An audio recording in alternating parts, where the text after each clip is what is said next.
LookCatchu here. Today we'll be making rice paper noodles. LookCatchu, what are rice paper noodles? We'll be taking your basic rice paper rounds, you know, the ones that you make spring rolls with, and transforming it into noodle shapes. And since no one likes plain old noodles, we'll be making it into chili oil noodles. And the flavor, a little rice papery, a lot noodly, and a bouncy, slurpable chew that'll make you go, oh, that is so good. So stick around till the end and we can slurp it together. Now let's get rice paper noodling.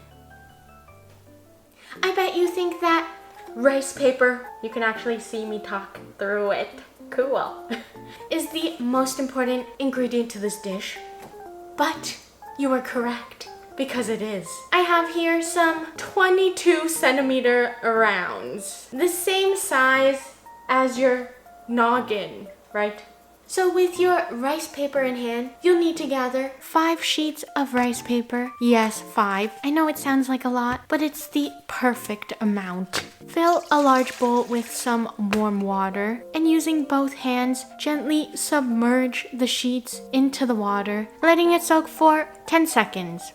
Ah, it's drowning! Transfer the sheets to a cutting board. Now the rice paper is looking a little stressed, so we'll give it a little massage, pushing out any air bubbles that are trapped inside. I also got a comment saying they couldn't find rice paper at their local grocery store. It's always in the same aisle as the dried noodles. So with your new bestie rice paper, slice the rice paper into 10 strips if you like them thick, like I do, or shall I say wide. But if you're a thin noodle stan, then feel free to cut them into thinner strips. But as a thick noodle connoisseur, I find slicing the sheet into 10 strips makes for the perfect noodles. And thicker noodles means more surface area for the delicious sauce to grip on. Transfer these strips into cold water to prevent them from sticking to each other. Drain the cold noodles and transfer to a bowl as we prepare our chili oil sauce. Chop up some aromatics, garlic, and green onion. And speaking of garlic, there's this cute doggo on TikTok that lives in Vietnam, and its name is Garlic. I can imagine how funny it would be to be yelling, "Garlic, come here!" in public. Actually, I was gonna name my dog Ketchup instead of Miku, so I shouldn't be judging. With the garlic and green onions, sprinkle in some Korean red pepper powder, gochugaru, and my favorite topping on a pizza, crushed red pepper flakes. And if you aren't a chili pepper expert, okay, there's multiple different types of chili powders or flakes. What I'm using is finely grounded Korean chili flakes, aka gochugaru. But don't get this red pepper powder confused with chili powder. Okay, you can see the difference. This is much more brown. This is bright red. And it's also not very spicy. And its vibrant red color will just wake you up. Just like the flight attendant on an airplane wakes you up asking if you want chicken or beef. And for that signature chili oil flake, we'll be using crushed red pepper. You know, the kind that pizzeria shops have in little paper packets, and you rip one open and then just sprinkle it on top of a nice greasy pepperoni pizza. That kind of chili pepper.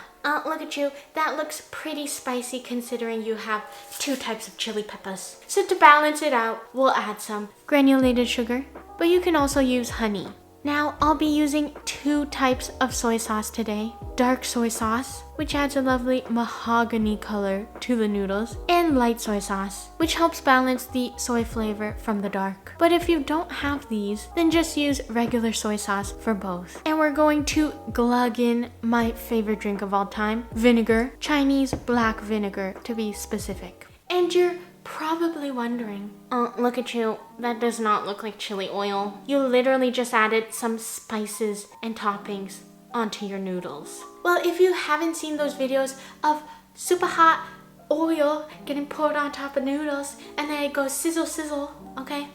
Then you're in for a treat. Because now we're going to heat up some vegetable oil on high until you're able to stick a chopstick in it and bubbles will start immediately forming around it. Now slowly pour the hot oil on top of the toppings and the noodles. Oh, did you hear that? That's the sound my finger makes when I poke you. And there we have it. Hot and spicy rice paper noodles that are accidentally gluten-free and ready to be slurped up. And for a pop of freshness, top your noodles off with some freshly chopped cilantro and some toasted sesame seeds. So let's dig in.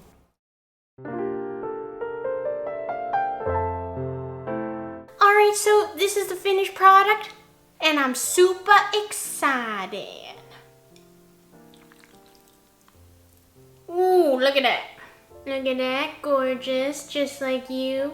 Alright, cheers. First bites for you. Nom nom nom. This is a flavor bomb. When you first take a bite, you get hit with that oh so lovely chili oil sauce.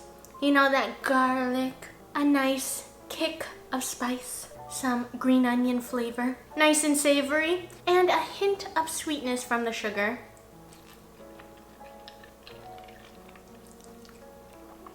The rice paper noodles are so chewy and bouncy, even more chewier and bouncier than your typical flour noodle.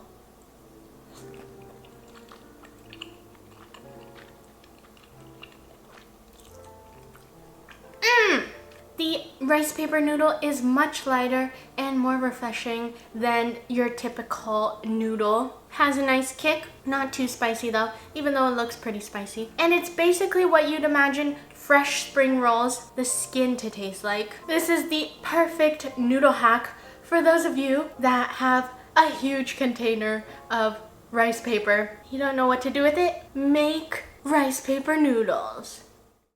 Alright, so this gets LookCatchu's stamp of approval. And if you like this video, please give it a thumbs up and please subscribe to my YouTube channel. I post once a week. And I'll see you guys next time. I bet you think that I broke it. Oh. Gochugaru? Gochugaru? Gochugaru. Gochugaru. Gochugaru. Gochugaru. Okay.